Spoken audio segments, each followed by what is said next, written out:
जो है हम इस काम को तवक्को कर रहे हैं कि इस सेशन में भी और आने वाले सेशंस जो बजट का भी होता है तो इसमें वो तो बहरहाल वो करते ही रहते हैं अकबरुद्दीन अवैसी साहब। तो इंशाल्लाह ये CBCID इंक्वायरी भी उन्हीं के उस पर हुई थी, मुतालबे पे, तो उसको मुकम्मिल करना चाहिए CBCID इंक्वायरी को, और उसकी रिपोर्ट भी जो है उस पर जो भी एक्शन लेना है वो फौरी होना चाहिए बिला ताख़िर। तो इंशाल्लाह तवक्कुआत तो काफ़ी है, देखिए आगे क्या आप रिप्रेजेंटेशन करेंगे होगा तो बोलेंगे ज़रूर। लेकिन देखिए आप 119 बोल रहे हैं, 119 छोड़िए, मैं उस टाइम से देख रहा हूँ कि जब 294 रहते थे, 294 में हमारे पास सिर्फ 5 MLAs में ये हमारे फ्लो लीडर जो है अकबरुद्दीन अवैसी साहब, ये उसी तरीक़े से गरजते थे असेंबली में जिस तरीके से अब। लेकिन मसला ये है कि उनके बार बार ये चीज़ों को उठाने के बावजूद वक्फ बोर्ड जो है हमेशा उनको डिसअपॉइंट करता है। वहाँ पे जो मशीनरी है गवर्नमेंट का जो वो है, उन्होंने काफ़ी पेशरफ की, इसमें कोई दो राय नहीं है, लेकिन जो हिसाब से वो चाहते थे अगर उस तरीके से होता तो आज जो है मुसलमानों की मईशत, मुसलमानों की जो हालात है वो बदल जाते थे। तेलंगाना राज्य के मलकाजगिरी संसदीय क्षेत्र के सिकंदराबाद कंटोनमेंट विधानसभा क्षेत्र में स्थित कोए इमाम जामिन दरगाह, ये दरगाह के अंतर्गत 300 एकड़ भूमि है, लेकिन इस भूमि पर अवैध निर्माण कार्य किए जा रहे हैं असामाजिक तत्वों द्वारा। कोए इमाम जामिन दरगाह शिया समुदाय का महत्वपूर्ण स्थान है। इस दरगाह में हर वर्ग के व्यक्ति प्रवेश करते हैं। इस भूमि पर अतिक्रमण हो रहा है, अवैध निर्माण कार्य हो रहे हैं। इस भूमि पर अवैध निर्माण कार्यों के लिए JCP चलाए जा रहे हैं। इसके बावजूद भी सरकार एवं वक्फ बोर्ड द्वारा कोई कार्रवाई नहीं की गई। बता दें, तेलंगाना के वर्तमान के मुख्यमंत्री रेवंत रेड्डी का ये संसदीय क्षेत्र था जब ये मलकाजगिरी के सांसद थे। रेवंत रेड्डी स्वयं 2 मर्तबा इस दरगाह में प्रवेश किए थे, लेकिन आज अतिक्रमण हो रहा है, अवैध निर्माण कार्य हो रहे हैं। इसके बावजूद कोई कार्रवाई नहीं की जा रही है, जबकि वक्फ बोर्ड के डायरेक्ट मैनेजमेंट के अंतर्गत आता है। वक्फ बोर्ड को जब शिकायत की गई तो वक्फ बोर्ड द्वारा नवंबर 1 तारीख को वक्फ बोर्ड के इंस्पेक्टर प्रवेश किए थे, लेकिन ये गतिविधियों को देखकर क्षेत्र के थाने में शिकायत भी की थी, लेकिन इसके बावजूद भी अभी तक कोई कार्रवाई नहीं की गई और तेज गति के साथ अवैध निर्माण कार्य अतिक्रमण हो रहा है। कई वर्ष पहले AIMIM के फ्लो लीडर अकबरुद्दीन अवैसी ने, जब आंध्र प्रदेश की विधानसभा हुआ करती थी, उस समय AIMIM के 5 विधायक थे। अकबरुद्दीन अवैसी ने कांग्रेस सरकार से ये कोए इमाम जामिन दरगाह की विकास और प्रगति करवाई। ऐसी असंभव स्थिति को अकबरुद्दीन अवैसी ने संभव कर दिखाया और इस दरगाह की भूमि को सुरक्षित बनाने में भी अकबरुद्दीन अवैसी की अहम भूमिका है। एवं तेलंगाना राज्य के शिया समुदाय के अधिकतर संगठनों ने अकबरुद्दीन अवैसी से गुहार लगाई और कहा कि कोए इमाम जामिन दरगाह की भूमि को बचा ले, समय बीत जाएगा तो पूरी भूमि चले जाएंगी, क्योंकि इस भूमि को हथियाने का लगातार प्रयास किया जा रहा है और रात और दिन यहाँ पर अवैध निर्माण कार्य हो रहे हैं। शिया समुदाय के संगठनों ने अकबरुद्दीन अवैसी से विनती की है कि तेलंगाना विधानसभा के शीतकालीन सत्र में इस मुद्दे को उठाए और हम आप पर पूरा विश्वास करते हैं।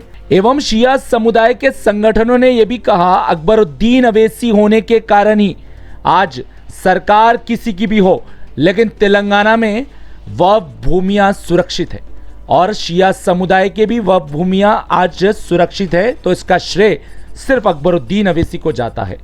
एवं कोए इमाम जामिन दरगाह की भूमि पर अतिक्रमण एवं अवैध निर्माण कार्य जो हो रहे हैं, इससे तेलंगाना राज्य के शिया समुदाय के लोगों में हड़कंप मचा हुआ है। हर व्यक्ति परेशान है।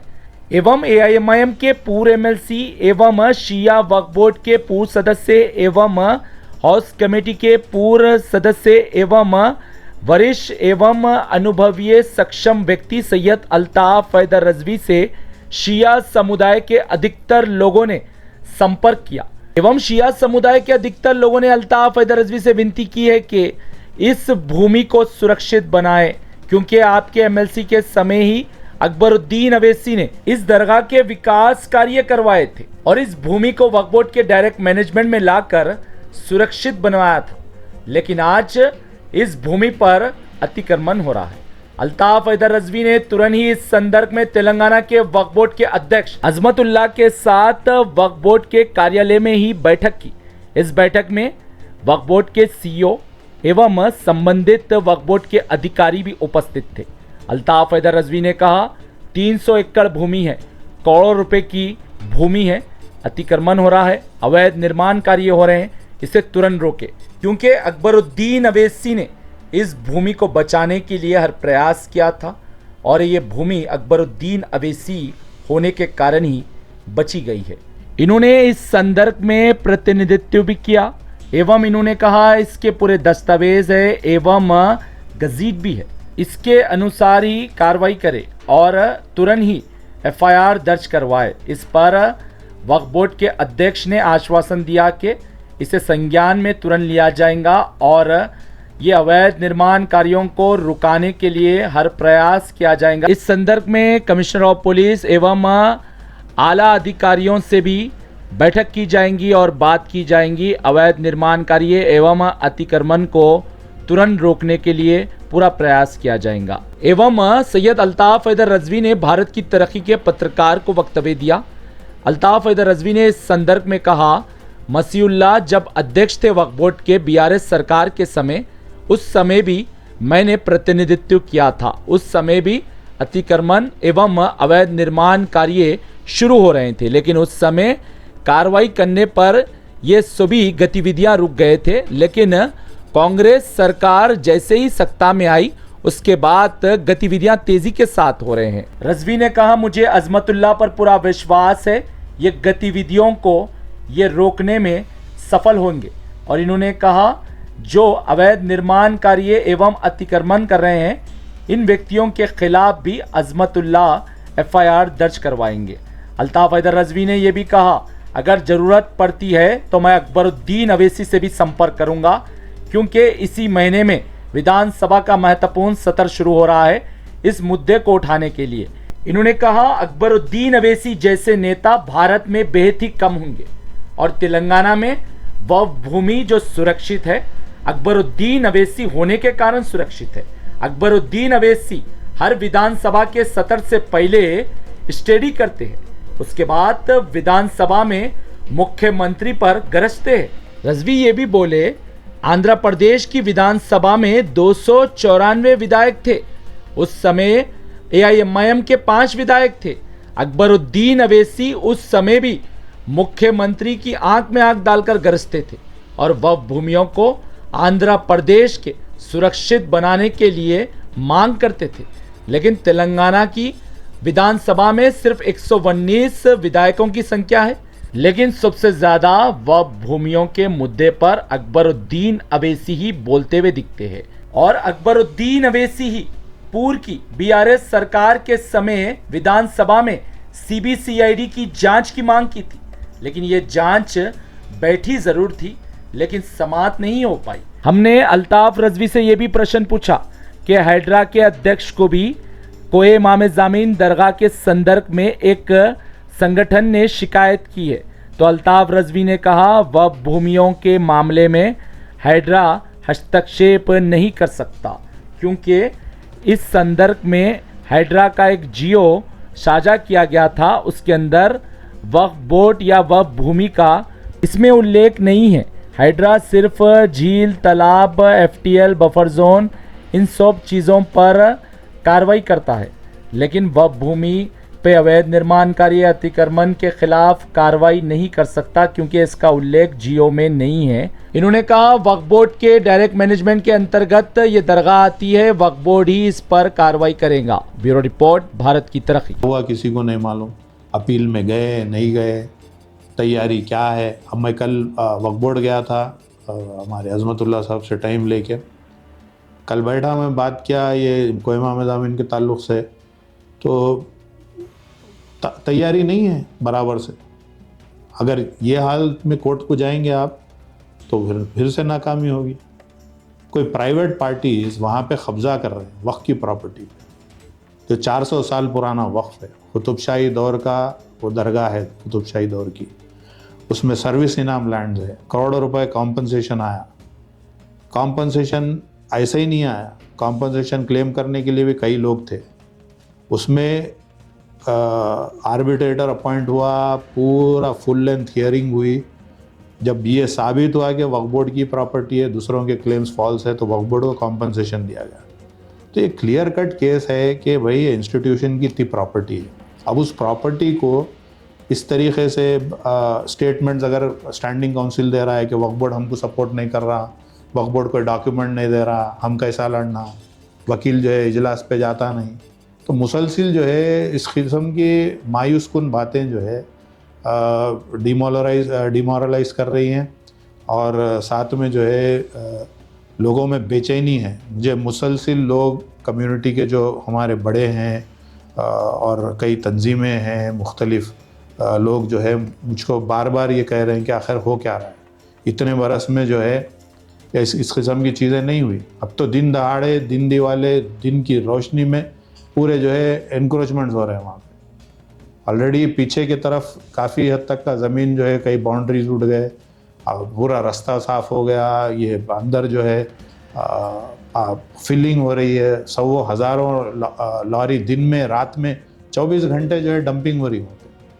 तो ये चीज़ें जो है कौम में, कम्युनिटी में जो है काफ़ी तशवीश का बायस बनी हुई है। अल्ताफ साहब, इसके अलावा भी हाइड्रा का गठन हुआ रेवंत रेड्डी सरकार जब पावर में आने के बाद। ये वक्फ प्रॉपर्टीज़ पे जो इंक्रोचमेंट हो रहा है, क्या हाइड्रा इसे सुरक्षित बनाने में अहम भूमिका निभा सकता है? क्योंकि कुछ संगठनों ने हाइड्रा से भी प्रतिनिधित्व किया इस संदर्भ में। देखिए, हाइड्रा जिस चीज़ के लिए बनाया गया था उसका जियो है, जियो में गाइडलाइंस है, और मैंने चेक किया, मुझे तो कहीं दिखा नहीं कि ये वक्फ के प्रोटेक्शन के लिए भी है, ना कि हाइड्रा अब तक किसी वक्फ की प्रॉपर्टी को बचाने के लिए गया है। तो ये पता नहीं हाइड्रा के जाके अप्रोच होने का क्या है। जो भी वक्फ की प्रॉपर्टी को गवर्न करता है, जो अथॉरिटी है वक्फ को प्रोटेक्ट करने की, डेवलप करने की, ये वक्फ बोर्ड है। वक्फ बोर्ड के साथ मुख्तलिफ महकमे अटैच है। जियो 3 के तहत जो वक्फ प्रोटेक्शन के लिए गवर्नमेंट ने निकाला था, जिसमें कलेक्टर चेयरमैन है और उसमें पुलिस कमिश्नर भी है, म्यूनसिपल कमिश्नर भी है, ये तमाम चीज़ें। तो वो जियो को कोट करके उसके तहत जो है आप महकमों से मदद नहीं मांग सकते क्या? हाइड्रा में हाइड्रा ले इसके प्रोटेक्शन के लिए बनाया गया, लेक्स के लिए, फुटपाथों को भी इंक्लूड कर दिया, पता नहीं क्या क्या करेंगे उसमें। लेकिन मैंने समझता हूँ कि हाइड्रा वक्फ के प्रॉपर्टीज़ को प्रोटेक्ट करेगा। अल्ताफ साहब, जिस तरीके से सोशल मीडिया के हर प्लेटफॉर्म पर शिया वक्फ प्रॉपर्टीज़ को लेकर एक चर्चाओं का बाजार गर्म है, ये कहा जा रहा है कि शिया जो वक्फ प्रॉपर्टीज़ है उसकी सुरक्षा नहीं हो रही है, जिसमें कोई इमाम ज़मीन पहाड़ का मसला हो या फिर बेगमपेट टैक्स फोर्स ऑफिस, जब आप MLC थे उस समय बहुत प्रयास किया गया था, उसके बाद ये ज़मीन हासिल हुई थी। इस पे क्या बोलना है आपका? देखिए, पिछले कुछ साल से करीब 2 साल हो गए, 2 साल से जो है मुसलसिल, ख़ास तौर पे कोहिमा में ज़मीन पे मुसलसिल जो है कोशिशें हो रही हैं कि किसी तरीक़े से वहाँ पे, क्योंकि कोहिमा में ज़मीन की काफ़ी औक़ाफ़ की काफ़ी जायदादें हैं, कई ज़मीनें वहाँ पर ख़ुद इंस्टीट्यूशन के जो मतलब दरगाह के तहत है, और सर्विस इनाम लैंड्स भी हैं। तो ये काफ़ी जो है आज की तारीख़ में बहुत कीमती ज़मीनें हैं, और इस पर अटेम्प्ट किया जा रहा है बार बार उसको जो है उस पर कब्ज़ा करने की। और उसमें कुछ पुराने केसेस भी थे, और वक्फ बोर्ड जो है उस केसेस को परस्यू कर रहा था। एक 1998 का जो केस था और ट्रिब्यूनल का, वो केस जो है वक्फ बोर्ड 2010 में उसमें कोई डिसीजन आया था जो वक्फ बोर्ड के ख़िलाफ़ गया था। तो उस वक्त मैं मेंबर था और मैंने जो है उसमें स्टैंडिंग काउंसिल को जो है उसमें वक्फ बोर्ड की तरफ से हाई कोर्ट में CRP डाल के उसमें स्टेटस को के ऑर्डर्स हमने लिए थे। और वो स्टेटस को का ऑर्डर बरकरार है। स्टेटस को के ऑर्डर में किसी तरीके से 2022 में वक्फ बोर्ड का वकील जो है क़रीब 4.5 साल तक का उसमें गैर हाजिर रहा अदालत से, और बार बार जो है जज के रिमार्क्स आते रहे कि वक्फ बोर्ड की तरफ से कोई वकील इसमें हाजिर नहीं हो रहा है। तो फाइनली जजमेंट आ गया था और वो जो वक्फ बोर्ड के ख़िलाफ़ गया था। फिर बाद में जैसे कि सोशल मीडिया पे भी मुख्तलिफ़ ज़राए से न्यूज़ में ये बात आई कि वहाँ पे काफ़ी हंगामा हुआ, प्रोटेस्ट हुआ, शिया कम्युनिटी की तरफ से कई लोग, कई तंजीमें वहाँ पर पहुँची, और फिर मेरे को भी जो है उस वक्त मसीहुल्लाह चेयरमैन थे, तो उन्होंने मुझे उसमें केस में जो है केस के ताल्लुक़ से कुछ हेल्प पूछी थी। तो हमने मसीहुल्लाह के साथ मीटिंग की थी। मसीहुल्लाह साहब ने जो है उस वक्त उसको वापस स्टेटस को बरकरार रखने के लिए रिव्यू पिटिशन डाल के हाई कोर्ट में वो स्टेटस को बरकरार रखा। अब मसला ये है कि स्टेटस को के रहने के बावजूद वहाँ पे बार बार जो है अब तो वहाँ पे पानी जो है रास्ता है कोई इमाम ज़मीन को पहुँचने का, वो आता है सर्वे नंबर 196 में। तो 196 सर्वे नंबर में जो है काफ़ी कुछ एनक्रोचमेंट की कोशिशें मुसलसिल चल रही हैं, और देखा ये गया कि वहाँ पे कुछ डिब्रीज डाल के जो है लेवलिंग की जा रही थी, और उसमें हमने भी जो है वक्फ बोर्ड को कंप्लेंट किया है। और बाद में जो है मैं मुख्तलिफ़ ज़राए से कंटोनमेंट बोर्ड से जब पता किया तो मालूम पड़ा सर्वे नंबर 196 के अंदर काफ़ी बिल्डिंग परमिशंस इशू किए गए हैं ड्यूरिंग लॉकडाउन के दौरान जो है बिल्डिंग परमिशंस भी दिए गए। और चूँकि ये केस में डिफेंस स्टेट ऑफिसर भी पार्टी है, तो कंटोनमेंट बोर्ड किस तरीके से वो परमिशंस दिया और वक्फ बोर्ड क्यों इस चीज़ पे खामोश बैठा हुआ है, ये काफ़ी कुछ सवालात हैं जो वक्फ बोर्ड को जवाब देना चाहिए, और वक्फ बोर्ड के ज़िम्मेदारों को, कि इस तरीके से जो है खामोश बैठ के इनक्रोच होने देना और फिर एक मामूली सा एक इंस्पेक्टर को भिजा के कोई कंप्लेंट देना, ये मसले का हल नहीं है। और मुझे पता चला कि उसमें एफआईआर भी अब तक नहीं हुआ, इतने दिन हो गए, और ये पता नहीं कि फॉर्मेलिटी थी या फिर एफआईआर क्यों नहीं हुआ, सीरियस एक्शन, क्योंकि वक्त की प्रॉपर्टी पे ट्रेसपास हुआ, वहाँ पे सौ ट्रक से मट्टी डिब्रीज डाल के जो है उसको लेवल किया जा रहा है ज़मीन को। तो ये वक्फ बोर्ड क्यों आंख बन के खामोश बैठा हुआ है, ये समझ में नहीं आया। तो इसीलिए मुझे बात करने के बाद इंस्ट्रक्शंस दिए हैं वहाँ पर, और एक तो स्टैंडिंग काउंसिल जो थे पहले जो गैर हाजिर रह रहे थे हाई कोर्ट में इस केस में, फिर उनको भी बदला गया है, उनको भी हटा के एक दूसरे वकील को रखा गया है जो स्टैंडिंग काउंसिल है मौजूदा अब इस वक्त जो केस हैंडल कर रहे हैं। और वक्फ बोर्ड को चाहिए कि इसमें सीरियसनेस के साथ कोर्ट के केसेस को परस्यू करें, वरना जिस तरीके से ये तमाम चीज़ें हो रही हैं, और हैरानी की बात यह है कि वक्फ बोर्ड के वकील जो थे पिछली दफ़ा वो कह रहे थे कि वक्फ बोर्ड में कोई डॉक्यूमेंट्स नहीं है, जबकि मैं ख़ुद जो है 2012 में तमाम डॉक्यूमेंट्स, मेरे को भी जब पता चला था कि वक्फ बोर्ड से डॉक्यूमेंट, देखिए जो प्रॉपर्टी एक्वायर हुई, जो इंस्टीट्यूशन की 55 एकड़ ज़मीन प्रॉपर्टी जो है एक्वायर हुई डिफेंस से, और उसमें काफ़ी हद तक का जो है जो कॉम्पनसेशन आया, मुसलसिल कम्युनिटी में जो है वो 2-2 दिन की कमेटी बना के जो है कई बरस तक जो है उस पैसे को इस्तेमाल किया गया। हालांकि हक़ ये था कि उस कॉम्पनसेशन के पैसे से अल्टरनेट वक्फ की प्रॉपर्टी ख़रीदी जाती, प्रॉपर्टी ख़रीद के जो है उसको वक्फ करके उस इंस्टीट्यूशन को जो है मुस्तहकम किया जाता। लेकिन 55 एकड़ तो चली गई एक्विजिशन में, और वो पैसे भी जो है तमाम जो है मुख्तलिफ़ चीज़ों के नाम पे ख़त्म कर दिए। लेकिन सोचने की बात यहाँ पे ये है कि जो ज़मीनें बची हुई है उसको, उसके डॉक्यूमेंट्स क्यों गायब हुए, क्यों वक्फ बोर्ड से जो है कोई एक्शन नहीं हुआ डॉक्यूमेंट्स नहीं मिलने पे।